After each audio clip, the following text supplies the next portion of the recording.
Subscribe करें हमारा YouTube channel और यदि सब्सक्राइब कर लिया है तो नए वीडियो के नोटिफिकेशन मोबाइल में प्राप्त करने के लिए बेल आइकन दबाएं।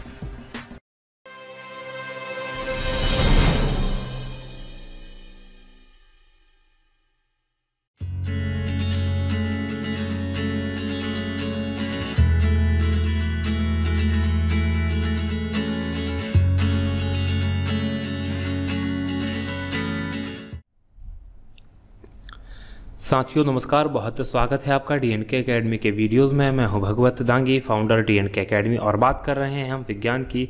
और विज्ञान का ये 13वां वीडियो है जिसमें बात करेंगे क्वेश्चन नंबर 301 यानी कि 301 से लेकर 325 तक की। इस वीडियो की आपको PDF प्राप्त हो जाएगी और फ्री PDF आप प्राप्त करने के लिए आपको हमारी वेबसाइट www.dkmpsc.com को विजिट करना होगा और यहाँ विजिट करके आप ये जो है PDF प्राप्त कर सकते हैं। साथ ही आप हमारा फेसबुक पेज ज़रूर लाइक कर लें ताकि आपको अपडेट्स जो हैं हमारी मिलते रहें। नए वीडियोस की अपडेट वहाँ हम रेगुलर पोस्ट करते हैं। तो चलिए शुरू करते हैं हमारा वीडियो क्वेश्चन नंबर 1, जिसमें बात करेंगे एक गैल्वेनोमीटर को वोल्ट मीटर में परिवर्तित करने के लिए गैल्वेनोमीटर के साथ क्या करना पड़ेगा। सीधा सीधा ये प्रश्न पूछा गया। तो सबसे पहले तो ये समझते हैं कि आखिर ये गैल्वेनोमीटर होता क्या है। देखिए, गैल्वेनोमीटर एक प्रकार का अमीटर होता है। अमीटर क्या करता है, ये परिपथ में धारा की उपस्थिति को नापता है, यानी कि परिपथ के अंदर धारा है या नहीं, प्लस ये बताता है कि उस धारा की दिशा क्या है। तो ये काम होता है गैल्वेनोमीटर का। वहीं वोल्ट मीटर की बात करें तो वोल्ट मीटर जो होता है विभवांतर को नापता है, यानी जो धारा होती है उसके अंदर जो विभवांतर होता है उसको नापने का काम करता है वोल्ट मीटर। तो यदि गैल्वेनोमीटर को वोल्ट मीटर में परिवर्तित करना है तो उसके लिए जो श्रेणी क्रम हो, दो तरह के क्रम होते हैं, एक समांतर क्रम होता है, एक श्रेणी क्रम होता है। तो श्रेणी क्रम में उच्च प्रतिरोध जोड़ देना चाहिए और उससे क्या होगा, उच्च प्रतिरोध के जोड़ देने से जो गैल्वेनोमीटर है वो वोल्ट मीटर की तरह कार्य करने लगता है। अगले प्रश्न की बात करें, ध्वनि ऊर्जा को विद्युत ऊर्जा में परिवर्तित करने वाला यंत्र का नाम बताएं। तो ध्यान दीजिएगा, ध्वनि ऊर्जा को विद्युत ऊर्जा के अंदर जो यंत्र परिवर्तित करता है उसका नाम है माइक्रोफोन। आपके फ़ोन में होता है माइक, होता है जो आपके फ़ोन का माइक जिससे आप बात करते हैं। तो वो क्या करता है, जब हम माइक के अंदर बोलते हैं तो वो उसको विद्युत ऊर्जा में परिवर्तित कर देता है और वो विद्युत ऊर्जा ट्रांसफ़र हो जाती है संबंधित मशीन के अंदर और फिर वो जहाँ पहुँचनी होती है वो पहुँच जाती है। यदि आप लाउड स्पीकर वाले माइक का यूज़ कर रहे हैं तो वो माइक से जाके तो लाउड स्पीकर में जाके सबको सुनाई देती है, या फ़ोन का यूज़ कर रहे हैं तो एक फ़ोन से दूसरे फ़ोन में ट्रांसफ़र हो जाती है। तो ये जो ध्वनि ऊर्जा होती है उसको विद्युत ऊर्जा में परिवर्तित करने का काम कौन करता है, माइक्रोफोन करता है। चलिए अगले प्रश्न की बात करें तो गन मेटल किसका अयस्क है।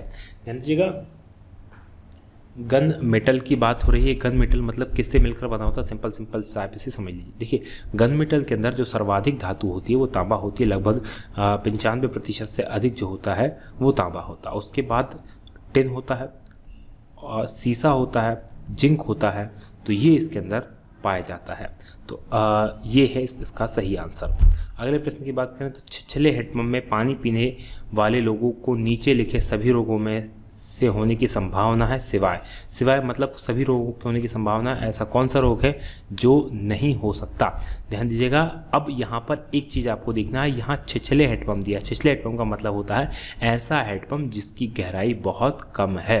तो ऐसे हैंडपंप से अगर पानी पीते हैं लोग तो कौन कौन से रोगों की संभावना उन्हें हो सकती है और कौन सा नहीं हो सकता। तो देखिए, जो हैजा होता है वो भी जो ऊपरी जो पानी होता है, यानी कि ऊपरी स्तर का जो पानी होता है उससे होता है। तो ये हो सकता है छिछले हैंडपंप से पानी पीने से। टाइफाइड हो सकता है।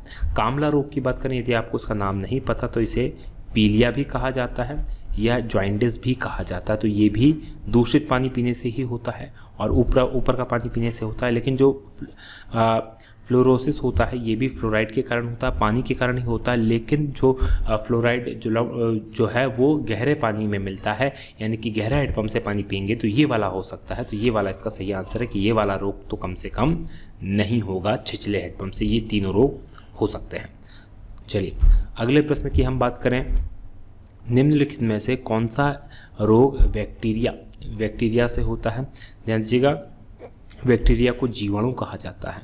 तो तपेदिक की बात करें तो टीबी जो होता है, टीबी रोग जो होता है वो बैक्टीरिया के कारण होता है और इसका नाम है माइक्रोबैक्टीरियम ट्यूबरोलोसिस, माइक्रोबैक्टीरियम ट्यूबरोलोसिस के कारण टीबी होता है। और एक बैक्टीरिया, वहीं पीलिया की बात करें तो पीलिया जो होता है एक विषाणु से होता है और चेचक भी एक विषाणु से ही होता है। अगले प्रश्न की बात करें, निम्नलिखित में से किसने एक्स किरणों का आविष्कार किया? तो ध्यान दीजिएगा, एक्स किरणों का आविष्कार किया था रोंटगन ने आविष्कार किया था। रदरफोर्ड महाराज जो थे, रदरफोर्ड ने क्या किया था, इन्होंने परमाणु मॉडल दिया था। मैक्सवेल की बात करें तो मैक्सवेल साहब के द्वारा जो है विद्युत चुंबकीय प्रभाव के बारे में इनको जानकारी दी गई थी। और टेरोसोली साहब जो थे, उनके द्वारा जो बैरोमीटर होता है उसका आविष्कार किया जाता है, जिसे दाब नापने का हम काम करते हैं। चलिए अगले प्रश्न की बात करें, कोई भी नाव डूब जाएगी यदि वह पानी हटाती है, कब डूबेगी अपनी नाव? तो सबसे पहले इसे समझना पड़ेगा कि जो नाव होती है वो तैरती कब है। कोई भी नाव जब तैरेगी जब वो अपने भार के बराबर, क्या होता है, अपने भार के बराबर पानी को हटाती है तो वो क्या करेगी, तैरने लगेगी। यानी एक नाव का भार अगर 100 केजी है और वो 100 केजी के बराबर अपने भार के बराबर पानी को हटा देती है तो वो तैरने लगेगी, और कम हटाती है तो वो डूब जाएगी। अब इसमें पूछा है तो भार के बराबर तो हो ही नहीं सकता, तो कोई भी नाव डूब जाएगी यदि वह पानी हटाती है अपने आयतन के बराबर। ध्यान दीजिएगा, आयतन का भार आयतन जो होता है वो बहुत छोटा होता है, और आयतन के बराबर अगर उसके पानी हटाएगी वो तो नाव जो है डूब जाएगी। अगले प्रश्न की बात करें, लहसुन की अभिलाक्षण गंध का कारण क्या है? देखिए, लहसुन के अंदर एक विशेष प्रकार की गंध, एक स्मेल आती है, और उसका जो कारण है उसमें वही पूछा गया है। देखिए, इसके कारण की बात करें तो सल्फर यौगिक जो है इसका कारण होता है। पहले भी हम इसकी बात कर चुके हैं, लेकिन शायद उसमें मैंने आपको संभवतः शायद कुछ पोटेशियम बताया था जो कि बाय मिस्टेक हो गया था, तो इसको आप सुधार लें। तो ये सल्फर के कारण होता है, पोटेशियम के कारण ऐसा नहीं होता। अगले प्रश्न की बात करें तो हीमोफीलिया एक आनुवांशिक विकार है जो उत्पन्न करता है, हीमोफीलिया आनुवांशिक विकार जो कैसे उत्पन्न करता है? ध्यान दीजिएगा, हीमोग्लोबिन में स्तर की कमी से बिल्कुल भी नहीं, रुमेटी हृदय रोग बिल्कुल भी नहीं, रक्त कोशिकाओं में कमी बिल्कुल भी नहीं, रक्त का थक्का ना जमना। ध्यान दीजिएगा, रक्त का थक्का इसके अंदर नहीं जमता है, यानी एक बार अगर कोई चोट लग गई और उससे खून निकलना चालू हो गया तो फिर वो खून बंद नहीं होता, निकलता रहता है लगातार। और ये स्थिति जो है किसी भी व्यक्ति जो हीमोफीलिया से पीड़ित है उसके लिए घातक हो सकती है। साधारणतः क्या होता है, यदि आपको चोट लगती है तो आपका जो रक्त का थक्का जम जाता है और खून निकलना बंद हो जाता है। तो हीमोफीलिया जो है एक आनुवांशिक बीमारी है, यानी कि माता पिता से संतानों को मिलती है। और ध्यान दीजिएगा, ये अधिकतर पुत्रों में होती है, और ये इस रोग का जो वाहक होता है वो माता होती है। माता के जीन से ये पुत्रों में आता है, पुत्रियों में नहीं। किसी अपारदर्शी वस्तु का रंग उस रंग के कारण होता है जिसे वह क्या करती है, वह वस्तु अवशोषित कर लेती है? बिल्कुल नहीं, अवशोषित करने से नहीं होता। अपवर्तित करती है? नहीं, परावर्तित करती। ध्यान दीजिएगा, जैसे कि आपको ये जो पेन का कलर दिखाई दे रहा है, जिसे हम लिख रहे हैं, वो रेड कलर का दिखाई दे रहा है। ये रेड कलर इसलिए दिखाई दे रहा है क्योंकि प्रकाश क्या करता है, ये जो कलर है ये कलर को रिफ्लेक्ट कर रहा है। बाकी सारे कलर इसने क्या कर लिए, इस रेड कलर ने सोख लिए, लेकिन रेड कलर को क्या किया, इसने रिफ्लेक्ट कर दिया, और वो रिफ्लेक्शन आपकी आंखों में दिखाई देता है। इसलिए कोई भी चीज़ जो होती है वो जिसे वो की रिफ्लेक्ट कर देती है और वापस छोड़ देती है, तो ये अपारदर्शी वस्तु के रंग के कारण का हो गया। चलिए, सीवी रमन को नोबेल पुरस्कार कब मिला था? सीवी चंद्रशेखर वेंकट रमन बहुत ही इंपॉर्टेंट व्यक्ति रहे हैं, और चंद्रशेखर वेंकट रमन को जो नोबेल प्राइज़ मिला था वो 1930 में मिला था। ध्यान दीजिएगा, 1930 में, और 28 फरवरी को इन्होंने ये जो है रमन प्रभाव की खोज की थी। ध्यान दीजिएगा, रमन इफेक्ट की खोज की थी, और रमन इफेक्ट की खोज करने के कारण ही 28 फरवरी को भारत में राष्ट्रीय विज्ञान दिवस के रूप में मनाया जाता है। तो ये इम्पॉर्टेंट है, इन्होंने 28 फरवरी को इसकी खोज की थी। और इनका ये नोबेल प्राइज़ इसलिए ज़्यादा महत्वपूर्ण है क्योंकि इनकी जो पूरी की पूरी पढ़ाई हुई है भारत के अंदर हुई है।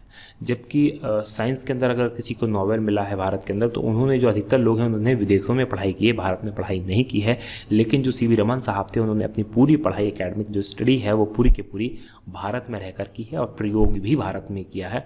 और उसी के बाद ये रमन इफेक्ट की उन्होंने खोज की थी, और उसके लिए उन्हें नोबेल प्राइज़ 1930 में दिया गया था।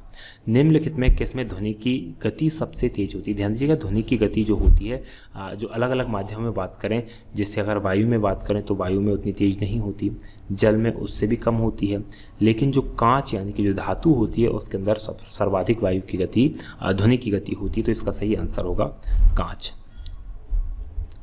उन शराब त्रासदियों में जिनके कारण अंधता आती है उसका हानिकारक पदार्थ है। शराब त्रासदी का मतलब जो शराब पीने से या जो घातक शराब होती है, जहरीली शराब होती है, उसको पीने के बाद कई लोग अंधे हो जाते हैं। वो कौन सा पदार्थ होता है शराब के अंदर जिससे ये लोग अंधे हो जाते हैं, उसके बारे में पूछा जा रहा है। तो ये मैथिल एल्कोहल जो होता है, मैथाइल एल्कोहल या मैथिल एल्कोहल इसे कहा जाता है, ये जो पदार्थ होता है इसके कारण शराब से अंधता आती है। तेल जल के तल पर फैल जाता है, इसका क्या कारण है? देखिए, तेल जो जल के तल पर फैल जाता है इसका कारण है जो तेल होता है उसका जो पृष्ठ तनाव यानी कि सरफेस टेंशन होता है वो जल से कम होता है। जल का सरफेस टेंशन जो होता है ज़्यादा होता है और जल के सरफेस टेंशन ज़्यादा होने की वजह से तेल को वो नीचे की ओर नहीं जाने देता और जो तेल होता है वो जल के पृष्ठ पे ही फैल जाता है, उसी पर छाया हुआ रहता है, नीचे नहीं जा पाता। बात करें अगले क्वेश्चन की, तो निम्नलिखित में से किस तत्व का संबंध दांतों की विकृति के साथ है? तो ध्यान दीजिएगा, ये जो संबंध है ये फ्लोरीन का है। फ्लोराइड नामक एक पदार्थ होता है जो कि जल में पाया जाता है और अगर उस फ्लोराइड युक्त पानी को अगर कोई पीता है तो जो अस्थियाँ होती हैं उनके अंदर विकृति आ जाती है, खासकर दांतों के अंदर विकृति आ जाती है और ये फ्लोरीन के कारण होता है। रेडियो एक्टिव क्षय में सबसे तीव्रगामी उत्पाद क्या है? तो सबसे तीव्रगामी यानी कि सबसे तेज उत्पादित होने वाला जो उत्पाद है, जब रेडियो एक्टिव का क्षरण होता है रेडियो एक्टिव पदार्थों का, तो उसके अंदर बीटा कण सर्वाधिक क्षय होता है और यही उसका सर्वाधिक तीव्रगामी उत्पाद है। अगले प्रश्न की बात करें तो शीतकाल में कपड़े हमें गर्म रखते हैं, क्यों? वैसा क्यों कर पाते हैं? देखिए, ऊष्मा प्रदान करते हैं, बिल्कुल नहीं। उनके अंदर कोई कपड़ों के अंदर हीटर नहीं लगा कि वो आपको ऊष्मा प्रदान करेंगे। ऊष्मा का विकिरण नहीं करते, ये भी आंसर गलत है। वायु को शरीर के साथ संपर्क में आने से रोकते हैं, तो अगर कोई भी चीज़ जो वायु के साथ संपर्क में आने से रोकती है वो आपको गर्म नहीं रख सकती। देखिए, ये क्या करते हैं, जो शरीर की ऊष्मा होती है उसे बाहर जाने से रोकते हैं और यही कारण है कि जो कपड़े होते हैं ठंड में आपको गर्मी प्रदान करते हैं, जो शरीर के अंदर की ऊष्मा होती है उसको ये बाहर जाने से रोक देते हैं।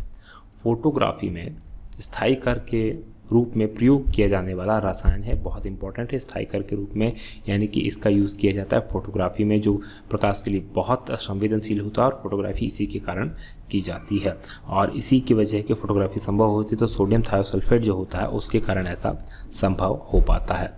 निम्नलिखित जोड़ों में से कौन सा सुमेलित है? ध्यान दीजिएगा, निमोनिया कहाँ होता है? क्या निमोनिया फेफड़ों में होता है? तो बिल्कुल सही, निमोनिया फेफड़ों में ही होता है। जबकि मोतियाबिंद की बात करें तो मोतियाबिंद थायराइड ग्रंथि में ना होकर कहाँ होती है? आँख में होता है। पीलिया की बात करें तो पीलिया आँख में ना होकर कहाँ होता है? यकृत में होता है। वहीं हम मधुमेह की बात करें तो मधुमेह जो होता है यकृत में ना होकर अग्नाशय के गड़बड़ी की अग्नाशय जो इंसुलिन कम निकालता है उसके कारण मधुमेह होता है। तो सही आंसर है निमोनिया। निम्नलिखित में से कौन सा शहद का घटक है? ध्यान दीजिएगा, शहद का घटक जो होता है फ्रक्टोज होता है। फ्रक्टोज एक प्रकार की शर्करा है, शक्कर है, जैसे आप शक्कर खाते हैं उसी प्रकार के ये प्राकृतिक शर्करा है जो कि फ्रक्टोज में पाई जाती है।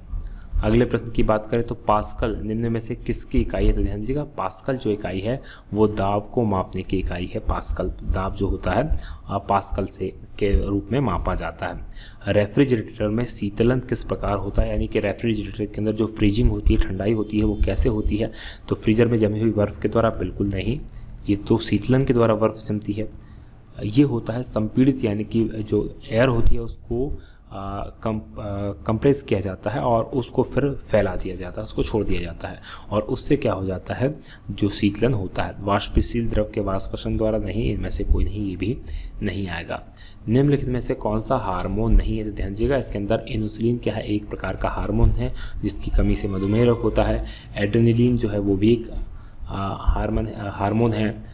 थायरोक्सिन भी एक प्रकार का हार्मोन है, लेकिन जो हीमोग्लोबिन है वो एक हार्मोन नहीं है और जो हीमोग्लोबिन है वो एक प्रकार का प्रोटीन है जो कि पाया जाता है रक्त में अंदर। चलिए अगले प्रश्न की बात करें, सामान्य मानव का रक्तचाप क्या होता है? सामान्य मानव का रक्तचाप जो होता है 120/80 होता है सामान्य। अगर कम है इससे तो लो बीपी की प्रॉब्लम हो जाती है और ज़्यादा इससे तो हाई बीपी की प्रॉब्लम हो जाती है। चलिए अंतिम प्रश्न की बात करें, अल्फा कैरोटीन एक प्रोटीन है, अल्फा केराटिन एक प्रोटीन है। कहाँ पाया जाता है? अल्फा केराटिन पाया जाता है त्वचा के अंदर पाया जाता है, त्वचा में जो अल्फा केराटिन प्राप्त होता है। तो आज का ये हमारा वीडियो होता है यहीं समाप्त। यदि आपको वीडियो पसंद आए तो आप इसे लाइक करें, साथ में शेयर करना ना भूलें और कमेंट करके हमें ज़रूर बताएं कि आपको हमारा प्रयास कैसा लग रहा है। ध्यान दीजिएगा, आप कमेंट करते रहें। कई लोगों की ये शिकायत होती है कि आप कमेंट्स के जवाब नहीं देते, जबकि कमेंट्स करने का कहते हैं। तो साथियों, मैं माफ़ी चाहता हूँ, बहुत ज़्यादा व्यस्तता होती है, लेकिन यकीन मानिए मैं सारे कमेंट्स आपके पढ़ता हूँ। आप ज़रूर हमें कमेंट करते रहें ताकि हम मोटिवेट भी रहें। यदि आपकी कोई शिकायत सुझाव है तो वो भी आप हमें ज़रूर बताएं। तो चलिए आज का वीडियो हम करेंगे यहीं समाप्त। आप देख रहे थे D&K अकेडमी, जो है नंबर 1 GK चैनल। बहुत बहुत धन्यवाद। जय हिंद, जय भारत।